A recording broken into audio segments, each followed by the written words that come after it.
Assalamualaikum warahmatullahi wabarakatuh. Ketemu lagi dengan saya dalam video kali ini. Jadi pada video kali ini saya ingin berbagi tips tentang bagaimana sih cara mengatasi anak yang tidak betah saat berada di pesantren. Jadi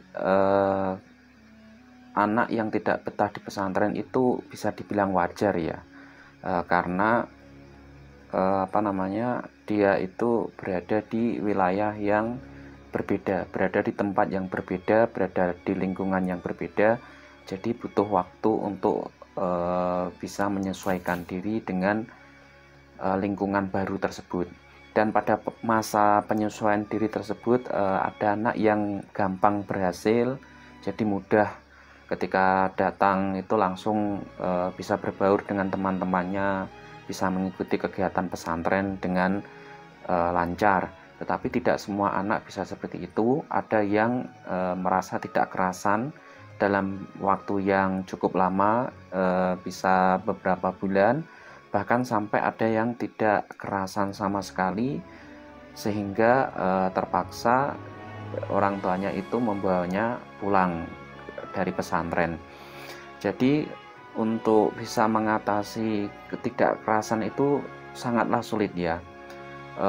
Dan saya punya beberapa tips yang saya sendiri berdasarkan pengalaman dulu ketika nyantri. Saya amati dari beberapa santri, kemudian saya pun juga pernah jadi pengurus. Jadi saya melihat banyak sekali kasus ya anak yang tidak kerasan itu tidak ada pemecahan dari wali murid.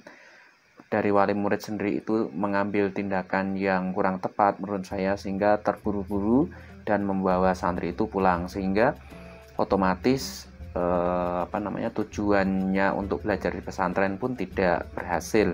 Nah, dari sini saya ingin berbagi beberapa tips, beberapa pandangan, beberapa pendapat yang mungkin bisa bermanfaat untuk Anda, untuk keluarga Anda, untuk anak Anda jika memiliki anak atau keluarga yang mondok di pesantren kemudian tidak kerasan gitu ya. Yang pertama, agar anak yang tidak betah di pesantren itu supaya bisa betah di pesantren, caranya adalah dengan menanyakan kenapa anak itu tidak bisa betah di pesantren. Nah, ini sangatlah penting ya. Jadi ketika ada laporan dari anak ketika anak di pesantren bilang tidak betah, itu yang pertama kita sikapi adalah kenapa tidak betah di pesantren. Itu pasti ada alasan tertentu, faktor tertentu, penyebab tertentu yang membuat anak itu tidak betah. Dan inilah yang perlu kita gali lebih lanjut. Banyak sekali faktor yang bisa membuat anak tidak betah. Yang pertama misalkan karena teman-temannya, bisa jadi temannya itu ada yang suka nakal ya, suka jahil, mungkin suka ngambil barang anak, suka bermain, inginnya bermain tetapi mungkin keliru cara bermainnya sehingga kelihatan nakal, misalkan seperti itu. Jadi ketahuilah apa sih yang menyebabkan tidak betahnya anak itu. Ketika sudah ketahuan ternyata mungkin karena ada perseteruan dengan santri yang lain, karena memang wajar ya, namanya santri, namanya anak-anak itu ada yang nakal, ada yang baik, modelnya kan beda-beda. Nah, itu bisa diselesaikan. Caranya adalah dengan mendatangi pihak pengurus, menemukan anak itu dan menasehati secara baik-baik supaya mereka bisa berteman.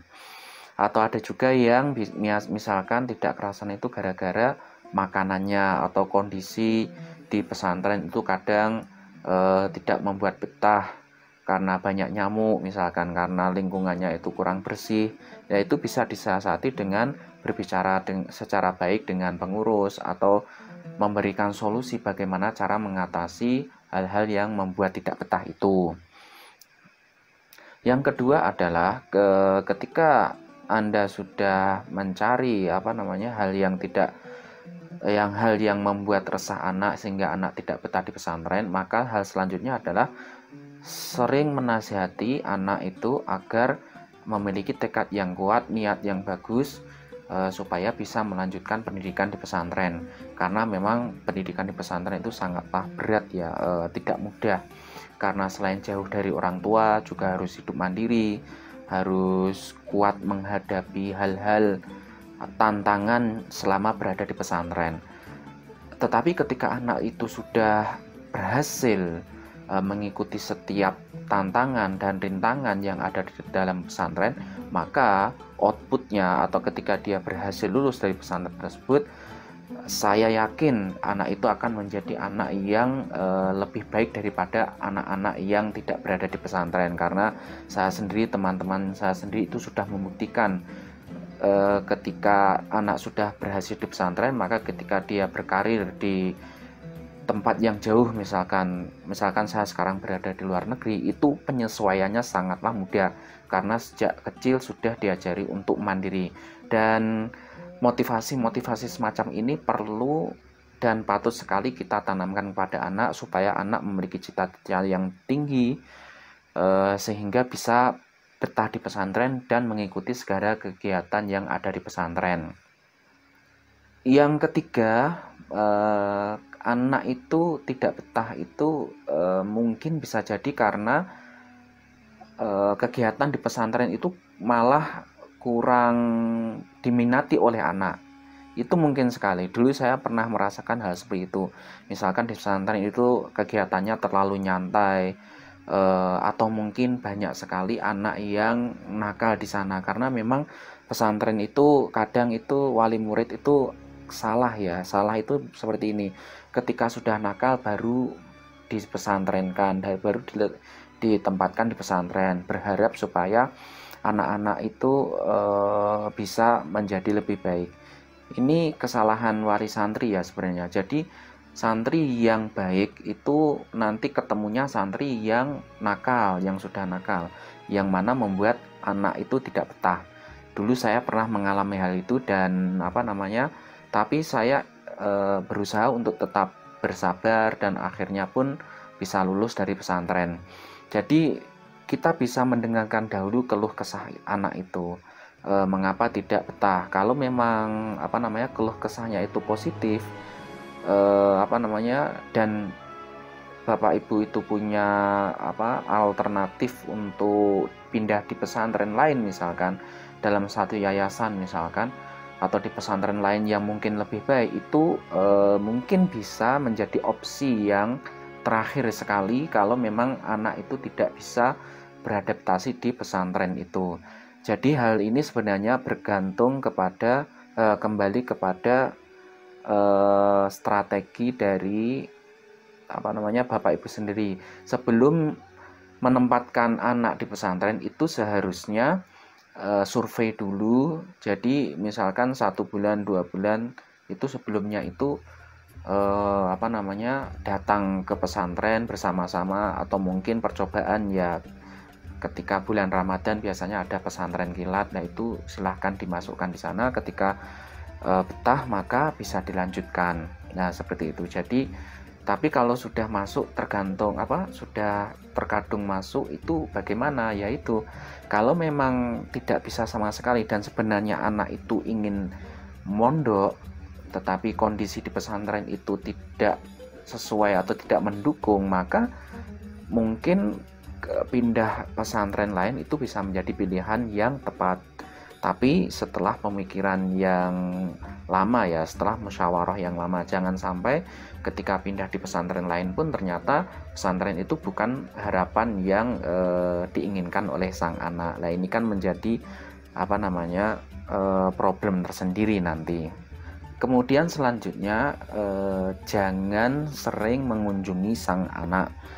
Karena dengan kunjungan bapak ibu atau kerabat itu malah membuat anak itu menjadi tidak betah di pesantren karena merasa ingin pulang gitu, karena selalu teringat orang tua, selalu ingat keluarga, selalu ingat kerabat.